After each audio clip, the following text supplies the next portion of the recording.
কথা হলো এই, একটা ভাড়াইটের বাড়ি, আমরা গাঁও গ্রাম থেকে এসে একটা শহরে এসে যখন আমরা ভাড়াইটের বাড়ি যখন উঠি, ওঠার পর দেখা যাচ্ছে আমাদের ছেলে মেয়ে যদি থাকে বা স্ত্রী যদি থাকে, তাদের সাথে দেখেন কি একটা সমস্যা আমাদের তৈরি হয়।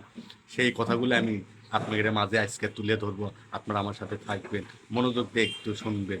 কথাটা হলো এই, একটা পরিবার একটা ভাড়া বাসা ওঠার পর দেখা যাচ্ছে তার মনে করেন যে স্ত্রীর সাথে এই বাসাওয়ালার, একই বাসায় আপনারা যখন থাকেন বাসাওয়ালার ছেলের সাথে একটু ধীরে ধীরে ধীরে ধীরে তার সাথে একটা সম্পর্ক তৈরি হয়। তৈরি হওয়ার পর ছেলেটার বয়স কম, মেয়েটার বয়স অনেক বেশি। তো ভালোবাসা এরমই একটা জিনিস, ভালোবাসা কোনো সময়ের জন্য বয়স দেখে না।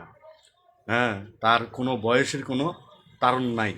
ভালোবাসা এরম একটা জিনিস, সে মেয়েটার থেকে বয়স ছেলেটার অনেক কম, তো হলে পরেও ছেলেটাও তাকে অনেক ভালোবাসে, মেয়েটাও তাকে ভালোবাসে। কিন্তু যে মেয়েটা আছে তার আবার বাচ্চা কাচ্চা আছে, থাকার পরেও তার সাথে মানে ধীরে ধীরে ধীরে ধীরে প্রেমের একটা সম্পর্ক তৈরি হয়। তৈরি হওয়ার পর এক পর্যায়ে এরম এক পর্যায়ে যায়, সে বলে যে আমি এই মুহূর্তে তোমাকে বিয়ে করতে চাই। কিন্তু এর ভিতরে পরিবারের মনে করেন কিছু কিছু ছেলের পরিবার জানতে পারে। জানার পরে সে চিন্তা করতেছে যে আমার ছেলে তো অবিবাহিত, এই মেয়ে আমার তো মেনে নেওয়া সম্ভব না, তার যেহেতু বাচ্চা কাচ্চা আছে, এটা আমার সম্ভব না। আমার ছেলেকে আমি তাহলে এর থেকে তাকে বাই করে দেয়।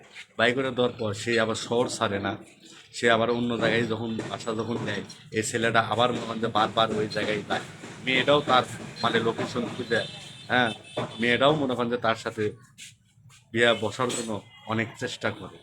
করার পরে মনে করেন যে এক পর্যায়ে তারা এই স্বামী সন্তান ফেলে ছুঁয়ে তারা এক পর্যায়ে মনে করেন যে পালিয়ে যায়, বিয়ে করে। বিয়ে করার পর আনার পর এই হচ্ছে কয়েকদিন সংসার করার পর ছেলের মনে করেন যে হাউস যখন নিতে যায়, যাওয়ার পর ছেলেটা আর মনে করেন যে আপনার মেয়ে ছেড়ে চলে আসে।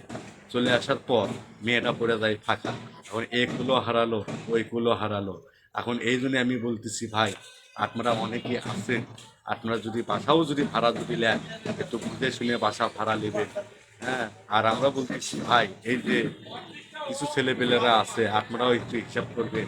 সে একটা বিবাহিত মেয়ে, তার সন্তান আছে, তাদের সাথে এভাবে সম্পর্ক জড়িয়ে করবেন না।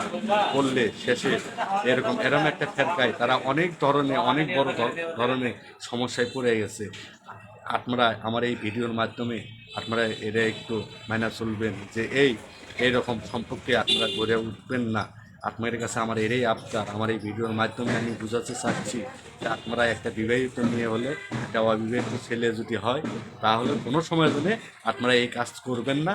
করলে আপনারাও ফাঁসে যাবেন, এরম ফাঁসা ফাঁসবেন, এরা পরে বুঝতে পারবেন। আপনারা সবাই ভালো থাকেন, সুস্থ থাকেন। ধন্যবাদ সবাই।